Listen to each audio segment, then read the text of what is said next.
এক গ্রামে রফিক নামে এক অলস প্রকৃতির মানুষ বাস করত। সে সকালে ঘুম থেকে না উঠে দুপুরে উঠত, আর কাজের কথা শুনলেই তার ঘুম পায়। তাকে পাড়া প্রতিবেশীরা অনেক বোঝাতো, রফিক, কিছু একটা করো, এইভাবে সংসার চলবে না। কিন্তু রফিক এসে বলতো, কাজ করে কে বড়লোক হলো? রফিক, এভাবে বলো না বাবা, তুমি পরে বুঝতে পারবে বাবা।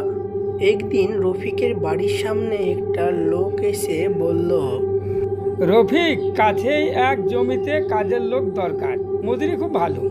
রফিক একটু ভাবলো, তারপর বলল, আজ একটু ঘুমাই, কালকে না হয় ভেবে দেখব।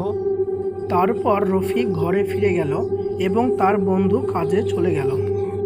এই লোককে কি বলবো, আমাকে কাজের কথা বলতে এসেছে। জানে না সে আমি কত বড় অলস। এইভাবে দিন গেল, মাস গেল, এমনকি বছরও গেল। রফিকের ঘরে এবার খাবার ফুরিয়ে এলো। রফিক তার বন্ধুদের কাছে সাহায্য চাইতে গেল। জসিম ভাই, তুই আমাকে একটু সাহায্য কর, আমি না হলে না খেতে পেয়ে মরে যাব। আমি ওসব টাকা পয়সা দিতে পারবো না রে বন্ধু, তুই যা অলস, আমাকে তখন টাকা ফিরিয়ে দিবি না, তখন আমি কি করব? কেন, তুই নিজে কাজ করতে পারছিস না? জসিম ভাই, আমার আর কাজ করার মতো শক্তি নাই। তাহলে তুই দিবি না? না রামু ভাই, অন্তত পক্ষে না হলে তুই দে, না হলে আমি না খেতে পেয়ে মরে যাব। সেদিন তোকে কাজের কথা বললাম, তুই কাজে গেলি না, আবার আমার কাছে তুই টাকা চাইছিস।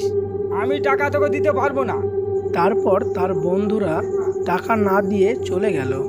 তারপর রফিক তার ঘরে বসে ভাবল, ইস, সেদিন যদি একটু কাজ করতে যেতাম, তাহলে আমাকে আজ না খেতে পেয়ে দিন কাটাতে হতো না।